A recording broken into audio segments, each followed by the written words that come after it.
He had his gun, so he just swung it open. I start to notice that, the atmosphere feels a little bit weird. First thing he seen was this 6.5 foot tall, broad shoulder, dark hair. That freaked him out. We hadn't talked to her about like life and death and what any of that means. She's 3 years old, So we turned around. Suddenly there's a whole tree falling across the road. And she was describing to us that, there was a deceased person that she could see visually.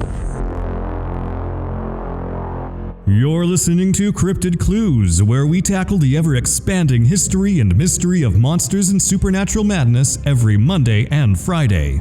You can find us at CryptidClues.ca for more information, or even check out exclusive content such as interviews and D&D campaigns at patreon.com/CryptidClues.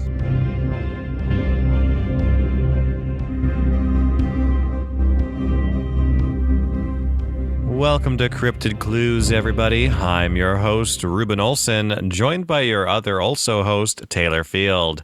Today's episode was originally going to be chilly, as I had planned to talk to Taylor about the abdominable Swolman's monstrous gains, but I got cold feet and decided to be petty and settle for the Yeti. Before we begin, if you want to learn more about us, head on over to CryptidClues.ca, ask us questions over at our email, cryptidclues@gmail.com, and if you like what you hear, support us on Patreon for $1 or more for ad-free exclusive content and D&D episodes at patreon.com/CryptidClues. Finally, find us on almost all social media. Taylor, take it away. What a rambunctious intro. Holy smokes. I loved it. I worked hard on that one. Yeah. So, yes, the Yeti, the abominable snowman, the Bumble, as referred to in Rudolph the Red-Nosed Reindeer, one of the most commonly known cryptids out there, along with Bigfoot, Loch Ness Monster. We chose this cryptid to celebrate our step into the brisk, cold month of December. Christmas is going to be coming in here, and the Yeti just seemed to fit into this kind of notion. So this cryptid, however, resides in the Himalayan mountain range in Asia. And I think it's only fitting to kind of take a little bit of a deep dive into the terrain, the environment, and just kind of paint the picture for you listeners of what we're kind of looking at in this mountain range. This mountain range specifically separates the plains of the Indian subcontinent from the Tibetan Plateau. The range itself has some of the planet's highest peaks, including the highest peak, Mount Everest in Nepal. The Himalayas includes over 100 peaks, all exceeding 7,200 meters, which is equivalent to 23,600 feet in elevation. They spread across 5 countries: Bhutan, India, Nepal, China, and Pakistan. Across the span of the Himalayas lives around 50 million people. These great ranges of Asia contain the 3rd largest deposit of ice and snow on the planet, after Antarctica and the Arctic. You can imagine how much fresh water that is contained there. It is astoundingly large. Now, as far as the wildlife goes, higher altitudes house the elusive and previously endangered snow leopard, which is the main predator in the area. Its prey consists of members of the goat family, notably the Baral or Himalayan blue sheep. The Himalayan musk deer is also found at higher altitudes, but unfortunately is now rare and endangered. There's also a critically endangered subspecies of brown bear found randomly across the mountain range, along with the Asian black bear. And should you venture into the conifer forests of the eastern Himalayas, you'll encounter the red pandas going to town on bamboo. There are a plethora of just diverse biological hotspots in this eastern range alone. So between the years 1998 and 2008, there was over 353 new species discovered, including 242 plants, 16 amphibians, 16 reptiles, 14 fish, 2 birds, 2 mammals, and 61 other invertebrates. On top of all that, there's an average of 35 new species discoveries every year. So now we know, as far as the area goes, something could live very elusively and comfortably, especially because this is a prominent area for endangered, very rare species. And a lot of the terrain out there is very hard to traverse as well. It's not exactly the safest place to research. No, not at all. I mean, even here in Canada, we have certain spots where you look and you see these mountain goats. It's like, how the heck are they on the side of this cliff? They're navigating terrain that we can't even imagine doing. We need proper equipment to do and hiking gear. And even with that, to do it in such harsh conditions, it's very, very treacherous. Agreed. So now, after we've kind of like established all of that, we're going to now go into what does a Yeti look like? Now, the general impression of one is that of a Bigfoot or Sasquatch, but a more appropriate predisposition to cold climates, the white shaggy hair, muscular body like an ape, bipedal, of course, with some depictions of having large, sharp canines. Now, I know you have some additional information here, Reuben. Yeah, pretty much just to piggyback off of that. Although it's commonly associated with Sasquatch, the Yeti is just, it's totally different. I guess in my mind, I think it's like a subspecies or just basically the same thing, but hey, I'm colder. The Yeti itself is traced back to pre-Buddhist Eastern civilizations, as we've kind of touched on in the Himalayan area. But unlike the Sasquatch, which is mostly spotted in warm or mild climates, the Yeti is almost entirely an Arctic creature.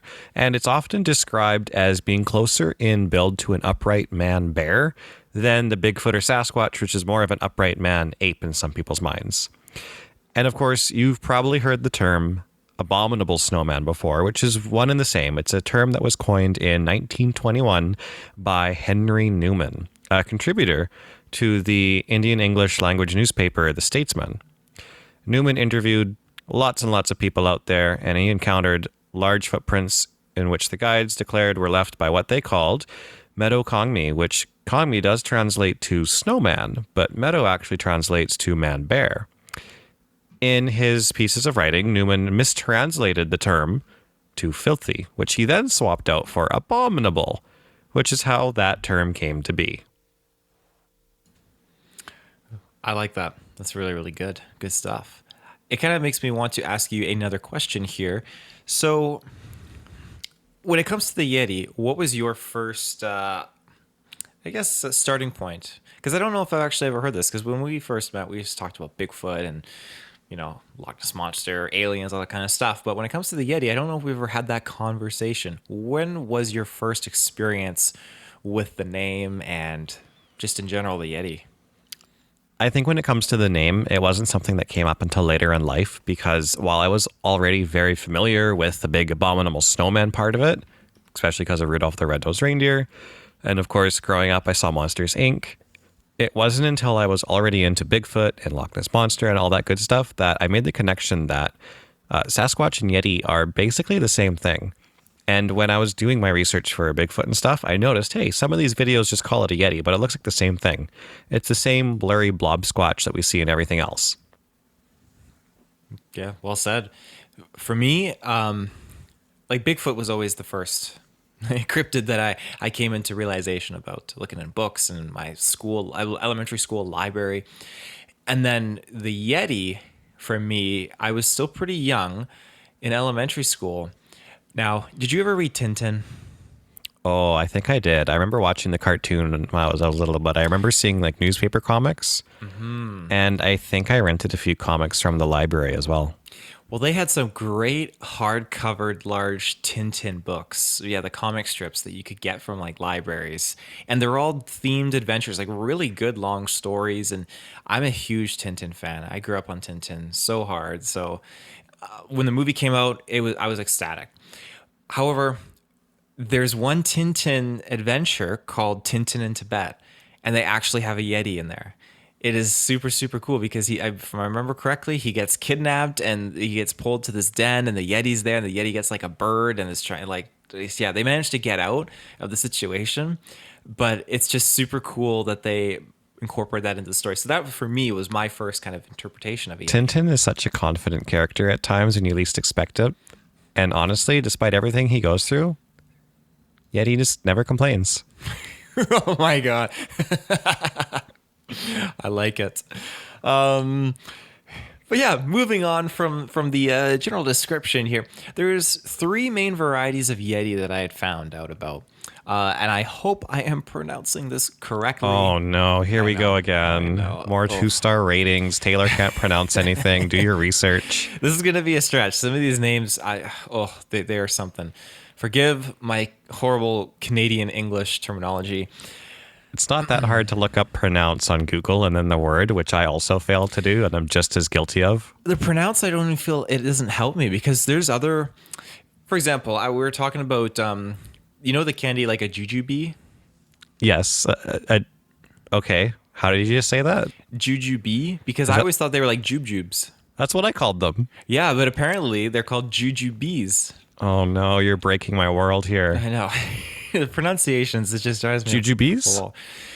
Jujubes, yes. Jujubes. Yes, because I've always called them jubjubes. Yeah. Yeah, the little candies. That's really strange. I don't know if I can think of them without thinking of bees now. Yeah. So our first term, the Nilmo, which has black fur and is the largest and most dangerous, clocking in at around 15 feet tall. The second is the Chudi, which stands at around 8 feet tall and resides around 8 to 10,000 feet above sea level. And finally, the third one, the Rangshimbombo, which has reddish-brown fur and is around 3 to 5 feet tall. Taylor, I figured out the secret to pronouncing things. You just have to say it with as much confidence as you just did, and I bet 90% of our listeners won't even know. That's it's true. all the times we try to pronounce something, and then you say it once, and you go, and then you like say it again, but slower, and then change the pronunciation. I know. We just have to not do that anymore. It's my second guess kind of mindset just to like admit that I might be at fault, because then if someone thinks like, oh, you guys are not professionals, like, well, I never said I was. Yeah, I feel bad. I shouldn't even come up with the excuse that we just need to stride forward in confidence. We should be looking up those pronunciations. That's the respectful thing to do. Well, I looked up some of these ones, and again, I'm going to try to reciprocate them as best as I can, because those first three were definitely the more easier ones, like Rangshimbombo. No, don't do it. Easier. Confidence. It's confidence. Okay, I'm going to confidently pronounce these terms, and these terms were used by the Himalayan people. The Mike, the Zute, the Mogoi, the Banmanchi, the Murka, the Kang Admi, and the...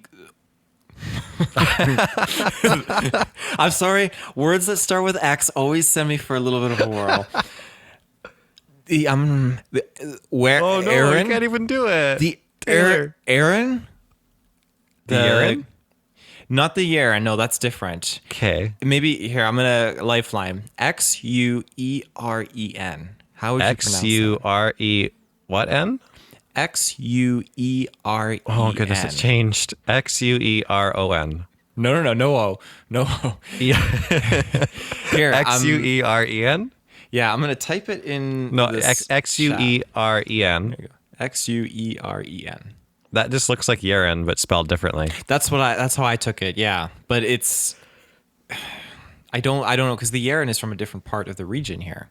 I mean, when we look at like Pakistan, we know that the Barmanu is definitely associated close, but I believe the Barmanu and the Yeti are still very two different lineages of cryptid here, because we did a whole episode on that, and we did the episode on to the research of Jordy McGrainer as well. So, I mean, I'm pulling my own lifeline right now, and I'm going to YouTube and I'm looking it up. This is terrible. I'm doing this live on cast. I'm looking up how to pronounce something. Oh, well, what is that one rating done to us? We're going to jump to a quick ad break while you look that up. And we're back. I have a feeling that Google's mispronouncing it. What do you have? Swirrin. See, this is why I can't trust Google pronunciations. I really can't. Like, yeah. Anyways, though, so those are the other terms. So there's a plethora of different names that are referred to the Yeti, and it's fascinating. So where do we start with something like this? Of course, with sightings. And one fascinating account that I had accidentally stumbled upon is from a book that I really want to dive into now that I read into some of this that is attached to the book. It is called The Long Walk. It is the true story of a trek to freedom by Slavomir Rauix. Now, the synopsis is the harrowing true tale of 7 escaped Soviet prisoners who desperately marched out of Siberia, through China, the Gobi Desert, Tibet, and over the Himalayas to British India. Now, I'm sure you can see where I'm going to go with this. Actually, now that you mentioned the name of the book, it was something that popped up when I was looking up this topic beforehand. Not before I was unable to take any notes, but before, when I was looking up, what should we do for December? I recognize the name You recognize the name? Okay. of the book. Yeah. Yeah. I like I said, I never heard of it before until I was just doing some research, and I saw some people talking about this book and how it actually, covers the Himalayas and certain other elements that are attached to that. I thought, oh, this is really fascinating. So then I did read into it a little bit more, like for my note taking for here, which I'll get into. So a little bit of backstory though first on Slavomir. So he was a Polish army lieutenant who was imprisoned by the Soviets after the German-Soviet invasion of Poland.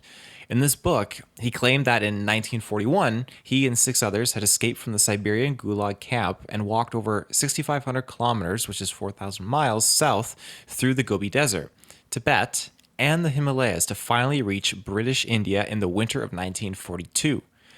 Now, this escape is met with contradiction because in 2006, BBC released a report based on former Soviet records, including statements that were supposedly written by Slavomir himself. And these statements cover the fact that he was actually released due to a 1942 amnesty in the USSR, to which he was transported across the Caspian Sea to a refugee camp in Iran, thus resulting in the supposedly escape attempt to be false.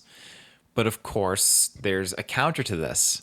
The opposing force was in May 2009. A man named Witold Glinski, who was a Polish World War II veteran residing in the United Kingdom, had come out with a claim that Slavomir's escape story was indeed accurate, with one hitch, that it was an account of what happened to him, not of Slavomir himself. So, of course, many years since this book's release, critics have come down hard on its accuracy, but the overall consensus that I could find regarding this book was that the book explores a multitude of individuals' experiences and condenses them into one linear narrative with our escapees, you could say. That's pretty trippy. Yeah. So one of the most important things in this narrative is the Yeti encounter. In the book, Slavomir claims that he and his fellow escapees encountered not one, but 2 creatures.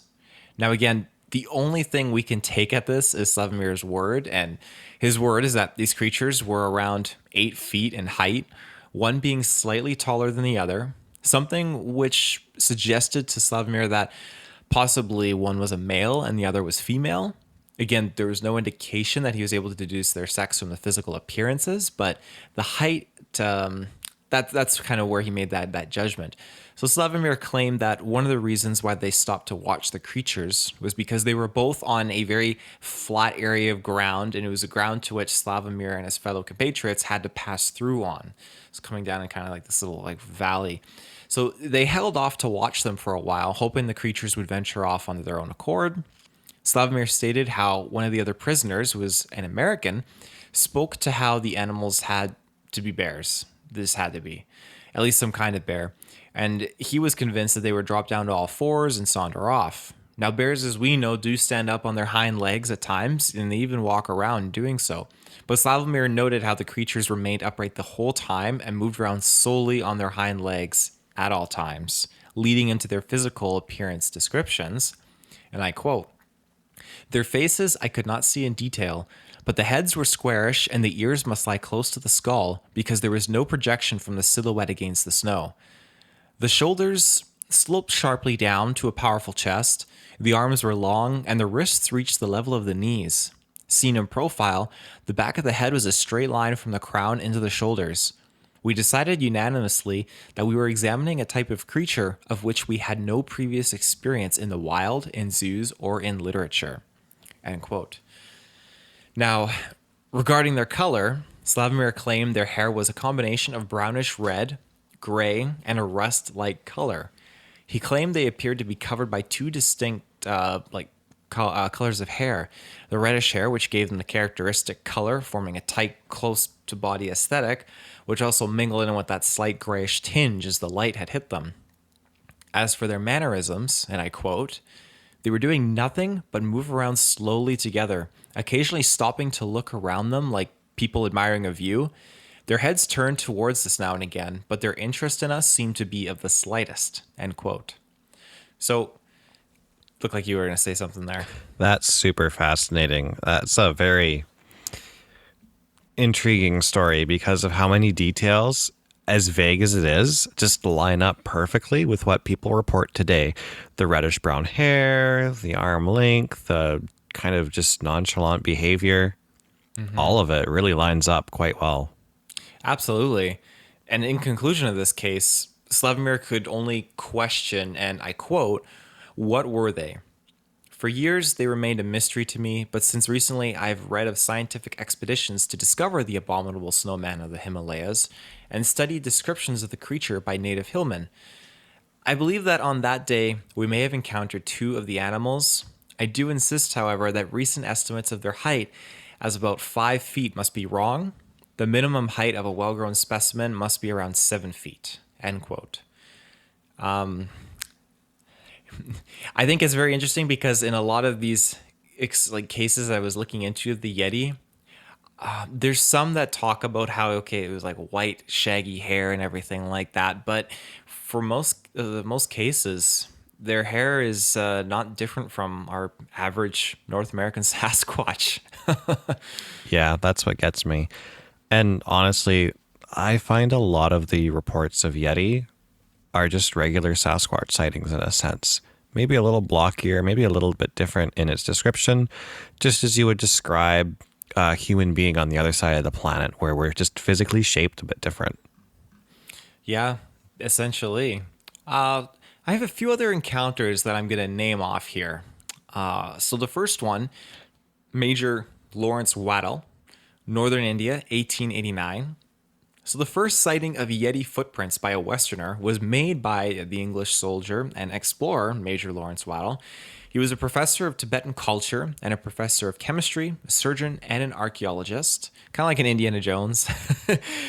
He had roamed Tibet, and he believed in certain ideologies that you could say were picked up by Nazis in the late 1930s. They're not very ideal ideologies. Let me put it to you that way. Yeah, definitely not ideal. I did not see that coming. No, definitely not an Indiana Jones character, because Indiana Jones was opposed to the Nazis. So, however, while exploring in northeast Sikkim in 1889, Waddell's party came across a set of large footprints, which his servants said were made by a Yeti.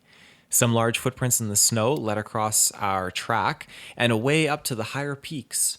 These were alleged to be the trail of the hairy wild men who are believed to live amongst the eternal snows, along with the mythical white lions whose roar is reputed to being heard during storms. End quote.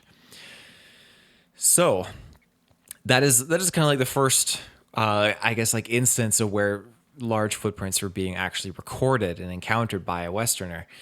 Another experience is that of Charles Howard Bury. Whilst leading an Everest reconnaissance expedition in 1921, according to his diary notes for September 22nd, 1921, it said, "We distinguished hair," and I quote, "we distinguished hair and fox tracks, but one mark, like that of a human foot, was most puzzling. I was assured that it was the track of a wild, hairy man, and that these men were occasionally to be found in the wildest and most inaccessible mountains." End quote. That one always gets me because I love how it's described, and especially the term wild man, hairy man. Those are terms that we've found in many other components when we looked into like the medieval wild man and again Pacific Northwest. It goes back so far. And just think about what kind of feet that thing must have to survive walking barefoot through the cold.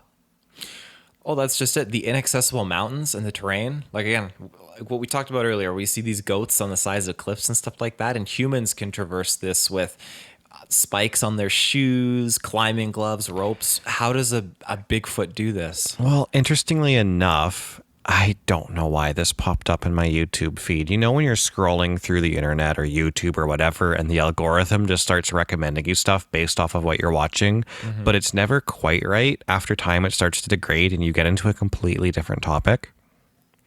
So I was watching YouTube and I got into this video about some dude who just decided to one day stop wearing shoes. Because he kind of noted that when you wear shoes, your toes get pressed together, your feet are less spaced apart, and you get cramped up. You take care of your feet in the shower and stuff, and you always have normal human feet, right? But he noted after years of going barefoot and just banning shoes and socks and everything altogether, that his toes were spaced apart, They weren't close together like anybody else's. And I hate feet, but he showed them in this YouTube video. They're definitely spaced apart, definitely a little bit larger than you'd expect them to be at that point. And the scariest thing, because he was kind of a nature man, he'd go out and like outdoors, walk through the forest and stuff, is he got a really big pad on his foot. And it was just like when you get like the calluses and the dead skin and stuff. But because he's always traversing something rough, the callus wasn't like gross and cracked. It was like smooth and kind of pad-like. And he'd note that, people wonder how I can walk on rocks and stuff. And yeah, it's uncomfortable at first, way back when I first started. But now this is how I imagine shoes would feel. This just feels absolutely natural. I don't feel anything sharp when I walk on stuff. And if I get like a splinter or a sliver or something, it barely ever penetrates the pad of my foot that I built up. And I can like dig it out and it hasn't actually penetrated my live skin. So at that point, he's also walking through the snow and stuff in the winter, just barefoot, just chill. And to think that you can get that far in the YouTube algorithm without an ad break like in this podcast, which is coming up right now. Welcome back, everybody. Sorry about that one. Oh, you get me every time when I'm not expecting it. Holy smokes. I was unsure how far you are through your notes, so I thought I'd slip one in there. No, that's good. That's fantastic. Was there anything more to the shoeless? No, that was it. Okay. Actually, I thought of that, and I wasn't even going to bring it up until I thought of putting in an ad break. I'm glad that you did, like ad break or not. It's a fascinating topic of discussion because you have to think when you're dealing with a Bigfoot or a Sasquatch, and you think about like the foot impressions. Like human beings, when we're little and we're kids, we're running around on the dirt and the rocks, and our feet are very receptive to the energy in the ground that's underneath our toes. But when we get older and we get so used to our shoes, like my feet are so sensitive when I walk on rocks these days. Like I can't do it. I can't walk either. outside, like if I go outside barefoot, the grass I can handle so long as there's no weeds, no prickly bits, nothing else. And I have to like watch my step because I'm like anxious about stepping on something terrible or bugs or whatever. Step on the rocks or on gravel, I can't do it. It is so uncomfortable. It really, really is.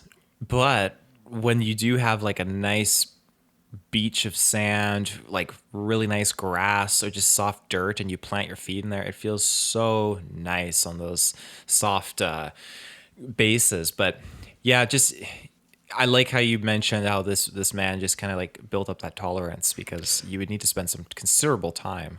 Well, and it makes sense too when we see Yeti or Sasquatch tracks that their toes are spaced apart so much and their feet are so wide, because that's just something that happens even naturally to human beings. If you're not wearing shoes and socks and you go out a lot, so long as you started at an early enough age, your toes don't get squished together. You don't have that characteristic big toe that starts to curve and point inwards towards the rest of your toes. It just stays splayed out.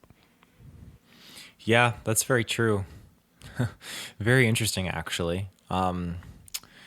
Yeah, I guess just moving on from the foot, though. I mean, in closing, for my notes, I have tiptoe out of the foot topic here. Tiptoe out. I have one more thing that I'm going to kind of like slide in here, because this one actually coincides with the footprint whole thing here. In 1951, there was a British explorer named Eric Shipton, and basically he was looking for an alternative route. We can't even pronounce our own language, folks. I apologize. English is a hard language. Don't hold us to other languages when we can't even pronounce English. Yeah. So he's looking for this alternative route up Mount Everest, and basically he found a footprint, and it appeared to be a hominoid type footprint. So they took a photograph of it, and basically they just kind of explored into what could have made this footprint, and just kind of it kind of fueled their wonder and bewilderment of this creature. So I don't know if they ever did find that alternative route, but they definitely found something else that was using maybe its own kind of route into the area and stuff like that. But going into my last final experience, by the name of Don Willens, this was in Nepal in 1970. He set up a camp and found strange footprints nearby on Annapurna. And in this camp, he had photographed the footprints, and later that night had actually visually watched an ape-like creature about a quarter of a mile away through his binoculars in the moonlight for 20 minutes. Willen could see a robust animal moving along on all fours, to which it headed straight up the slope in the moonlight, and I quote, "It looked like an ape. I don't think it was a bear. In the morning, he claimed that his stash of Mars bars had gone." That one kind of gets me. Stash of Mars bars. Oh no. What about the Jack Link's pepperoni sticks? Yeah, don't messing with Sasquatch. I like those commercials. The next day, he went off to make a full reconnaissance at their permanent base camp, along with the Sherpas. He brought the Sherpas along because he wanted to gauge their reactions to the tracks. The Mars bars are gone. Anything Mars related just gets taken by Elon Musk. What are you talking about? And I quote, "I thought I'd see their reaction at the point where I'd photographed the tracks the day before. The tracks were so obvious that it was impossible not to make any comment, but they walked straight past and didn't indicate that they'd seen them. I had already said that I had seen the Yeti, not knowing exactly what it was, but they pretended they didn't understand and ignored what I said. I am convinced that they believe the Yeti does exist, that it is some kind of sacred animal, which is best left alone, that if you don't bother it, it won't bother you." That concludes that. Now, it kind of takes me to my final pitch to you. Like, what do you think on the Sherpas and the locals that reside in these areas and their interpretation? I guess it's kind of narrow it down. What do you think their interpretation of the Yeti is? And what do you think prompts them to just kind of think, oh, yeah, there's just footprints. Yeah, it's nothing big. It's a common thing. That's something that really gets cultured into you, though, too. Like, think about our native legends for Bigfoot and it abducting women and maybe being open to some trade for berries and stuff, but nothing much more. It is one of those things where you want to leave it alone. You don't want to bother it. You don't want to be involved with it. You don't want to look at it. You don't want to think about it because it's hammered into you that it's going to do something bad. It's going to come. It's going to abduct people. It's going to take your stuff. Like, there's probably a lot of lore to this thing that a lot of them just won't open up about. They're scared of it. So if they see tracks or some tourist talking about it, I'm sure there's plenty of people that are just like, nope, I don't want to think about it. That makes sense. So just kind of left, there's a specific quote I wish I could remember, left unseen or something, like seen be unseen or something like that. I don't know.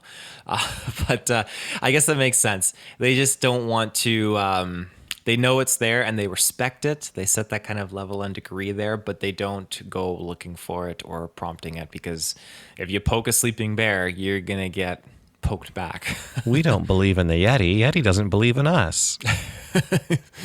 So interesting. I guess where I kind of stand with that is, yeah, like leaving it alone. If you don't bother it, it's not going to bother you. Is like, this is the best way to sum it up. And just to kind of walk past these footprints and just all common placement. Like, for us in our culture, if we were to see footprints like that, no matter what, we're all going to freak out. But you're right. If you are brought up in that society where you're used to these things, you're used to these strange occurrences, then it will just be the norm. And that's another thing too, when I was reading into it, a lot of encounters and experiences that people were interviewing Sherpas in regards to, it's a lot of hearsay from what they could dissect from these encounters. It's a lot like, hey, I heard this from this person who lives in this village over here, and these events happened, and I'm telling you this experience now. So a lot of it's very troubling for them to kind of find specific people and actually interview people that had these specific things happen to them. But and maybe that's one way that they open up about it too. It could be coming from people. It could be coming from a third person perspective. But if it's something you don't want to talk about, and you're very, very tempted to, it's kind of like a asking for a friend situation. Hey, I'll talk about this report, but I'm not going to use my own self in it. It'll be about my buddy that saw it. Yeah, absolutely. I can see them being much more prone to doing that than most people here talking about Bigfoot. I mean, here, you talk about your experience. You don't have to give your name or anything like that. Like, you can be pretty anonymous, or you just don't say anything at all. But there, like, you're right. The curiosity, you want to share it, but you don't affiliate yourself with that. Yeah, makes sense. That's a good point. I think that's definitely a possibility. When it comes to like looking for Sasquatch versus looking for a Yeti, thinking about looking for these things, it's so dangerous. There's really no way to go out there and look for a Yeti safely versus looking for a Sasquatch. But it really puts it into perspective how hard these things are to find because of how treacherous the terrain really is. if we're going to discover these things, I have a feeling it's not going to be the Yeti first at all. It's just going to be a regular old Bigfoot, because those are the things that we're closest to finding. They're the warmest to find, not the coldest. And if I was put in a position to go look for something like a Yeti, I think I would decline. I would be willing to go out in the woods. I would go out and I would pull out some tricks and some tree knocks, and I would do some things. And I might be tempted to get right up in its face if it was a life or death situation. But if I was out in the cold, in the snow, in a blizzard, that just makes it extra creepy, knowing that if I see something, I'm likely already half dead just because of the cold. Yeah, that's a fair assumption. But being in the woods doesn't terrify you, knowing that it's not just Bigfoot, but there's a plethora of other things. Dogman. Okay, don't bring up Dogman to that. No, that makes it so much worse. Okay, but what's out in the snow in the Himalayas too? Like, it could be more than a Yeti out there. There could be other kinds of monstrosities. Other monstrosities. I'd have to look into what other snow-type cryptids exist out there, because off the top of my head, I can't really recall any. The Arctic Dogman. Ooh. The Arctic Dogman, yeah. So you think that the Yeti would be discovered after? That was very interesting, actually. Personally, I'd be inclined to say Bigfoot, but then when I think about how much forest we have and how dense it is, if you were to take thermal imaging to a forest, you're not going to have much luck. No, you know what? That's very true. If you were to fly a drone over the Himalayas versus over the forest, I guess when it comes to technology versus an actual human being looking for something, maybe you're right. It'd be easier to spot a Yeti on a thermal camera or in a drone or something by flying it over a bunch of snowy place. Well, but then think about snow and blizzards and stuff like that. There's some pretty dense fog. Yeah, there is. And I mean, the higher you get in elevation, the harder it is for aerial devices and equipment to operate. There's less oxygen, right? You need propulsion and jet fuel and that sort of stuff. So that changes steel the dynamic. beams. Yeah.